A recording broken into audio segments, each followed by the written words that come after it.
جی ناظرین کرام، سوال و جواب کا سلسلہ جاری ہے۔ ہمارے ویورز میں سے جناب محمد طیب صاحب نے ایک سوال کیا ہے کہ کیا زندگی میں اپنے لیے یا اپنے احباب کے لیے قبر تیار کرنا جائز ہے کہ نہیں ہے اپنی زندگی میں؟ جناب مفتی صاحب سے عرض کرتے ہیں کہ اس کی وضاحت فرمائے، اس کی شرعی حیثیت کیا ہے کہ زندگی میں کوئی بندہ اپنے لیے قبر تیار کر سکتا ہے؟ بڑا خوبصورت آپ نے سوال کیا ہے محمد طیب صاحب کی طرف سے۔ گزارش یہ ہے کہ اپنی زندگی میں اپنے لیے قبر تیار کرنا شرعاً درست ہے۔ فتاوی عالمگیری میں واضح طور پر موجود ہے کہ کوئی شخص اپنے لیے یا اپنے کسی دوست عزیز کے لیے اس کی فرمائش پر کسی قبرستان میں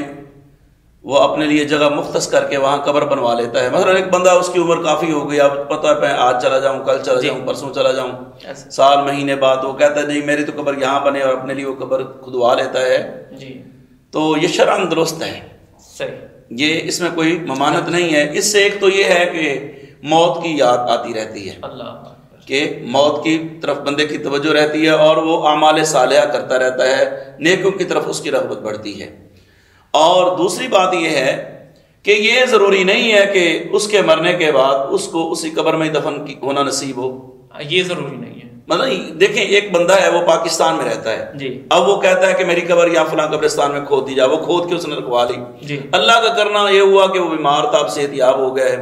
اب وہ نبی پاک علیہ الصلوۃ والسلام کے روضہ مبارک کی زیارت کے لیے، حج بیت اللہ کی سعادت حاصل کرنے کے لیے، یا عمرہ شریف کے لیے، یا کہیں کسی کام کے لیے کسی دوسرے شہر یا ملک چلا جاتا ہے، کینیڈا، یو کے چلا جاتا ہے، فرض کریں اب بیمار ہے، وہ علاج کی غرض سے کسی ملک چلا جاتا ہے دوسرے، اب وہیں اس کی ڈیتھ ہو گئی ہے اور وہاں سے واپسی کا کوئی وسیلہ نہیں، سبب نہیں بن پا رہا، تو اس کا یہ مطلب نہیں ہے کہ اب جیسے تیسے مہینے بعد، 2 مہینے بعد جیسے فلائٹ ہوگی، اس کا تابوت جو ہے وہ جہاز میں رکھا جائے گا اور دوبارہ پھر اس کو اسی قبرستان میں آ کے دفنایا جائے گا، یہ کوئی ضروری نہیں ہے۔ یعنی یہ ضروری نہیں ہے کہ اسی قبر میں، یہ تو صرف ایک مطلب ہے کہ اس کو بھی موت کی تیاری وہ کر رہا ہے، اس کو موت کا خوف ہے اور وہ اپنے قبر کی فکر رکھتا ہے، اس لیے سے اگر کوئی کھدوا لیتا ہے تو شرعاً درست ہے، لیکن یہ ضروری نہیں ہے کہ اس کو اس میں ہی دفن کرنا ہے، ٹھیک ہے جی۔ اور باقی رہی بات کہ موت کب آئے گی، وَمَا تَدْرِي نَفْسٌ بِأَيِّ أَرْضٍ تَمُوتُ، کون جانتا ہے کہ کس کی موت کہاں آئے گی، اور انہوں نے پاک کا فیصلہ ہے وَلَن يُؤَخِّرَ اللَّهُ نَفْسًا إِذَا جَاءَ أَجَلُهَا، جب لمحہ آ جاتا ہے تو وہ نہ آگے پیچھے دائیں بائیں تو ہو نہیں سکتا۔ وہ بڑا خوبصورت واقعہ حضرت سلیمان علیہ السلام کی بارگاہ میں ایک شخص بیٹھا ہوا تھا آپ کے مجمع میں، تو تھوڑی دیر بعد وہ شخص حضرت سلیمان علیہ السلام کو عرض کرنے لگا حضور یہ ابھی آپ کے دربار میں ایک شخص آیا تھا، تو وہ کون تھا؟ تو آپ نے فرمایا وہ تو حضرت اسرائیل علیہ السلام تھے۔ تو حضرت سلیمان علیہ السلام نے فرمایا تم مجھ سے کیوں پوچھ رہے ہو؟ وہ آیا، وہ آ کر چلا گیا۔ تو اس نے عرض کی حضور مجھے ایسے دیکھ رہے تھے جیسے کہ وہ میری روح قبض کرنے کا ارادہ رکھتے ہیں۔ تو حضرت سیدنا سلیمان علیہ السلام نے فرمایا تمہارا کیا ارادہ ہے، تمہاری کوئی خواہش ہے؟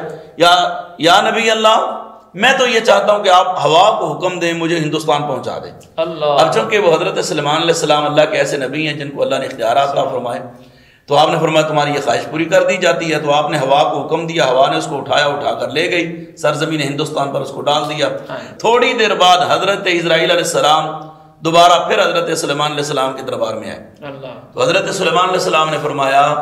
کہ پہلے تم آئے تھے اور میرے مجمع میں ایک بندہ بیٹھا ہوا تھا، تو تم اس کو بڑے غور سے دیکھ رہے تھے، ایسے لگتا تھا اس کی روح قبض کرنے کا تمہارا ارادہ ہے۔ تو حضرت اسرائیل علیہ السلام نے عرض کی حضور بات آپ کی ٹھیک ہے، میرا یہی ارادہ تھا اور میں اس کی روح قبض کرنے ہی آیا تھا، لیکن ابھی اس کا کچھ ٹائم باقی تھا، تو اصل میں اس کو غور سے اس لیے دیکھ رہا تھا، مجھے یہ حکم تھا کہ اس کی روح میں نے ہندوستان میں قبض کرنی ہے، وہاں اس کو موت آنی ہے، اور یہ آپ کے پاس بیٹھا ہوا ہے، یہ یہاں پہ موجود ہے۔ تو میں بڑا حیران تھا، پھر مجھے اپنے رب کا حکم یاد آیا کہ میں تو اپنی ڈیوٹی پر پہنچوں۔ میں جب اپنے مقررہ وقت پر وہاں پہنچا تو وہ بندہ میرے جانے سے پہلے وہاں موجود تھا، میں نے اس کو روح قبض کر لی۔ تو ناظرین اکرام، جہاں جس کا وقت لکھا ہے وہیں اس کو موت آنی ہے، یہ ایک موت کی تیاری کا ایک طریقہ آپ اس کو کہہ سکتے ہیں۔ باقی کہاں کس نے دفن ہونا ہے، قرآن پاک فرماتا منہا خلقناکم وفیہا نعیدکم ومنہا نخرجکم تارۃ اخری، اللہ نے تمہیں اسی مٹی سے پیدا فرمایا، اللہ فرماتا ہم نے تمہیں اسی مٹی سے پیدا فرمایا، اسی میں تم نے واپس لوٹنا ہے، اسی سے تمہیں دوبارہ اٹھایا جائے گا۔ جی جناب، جزاک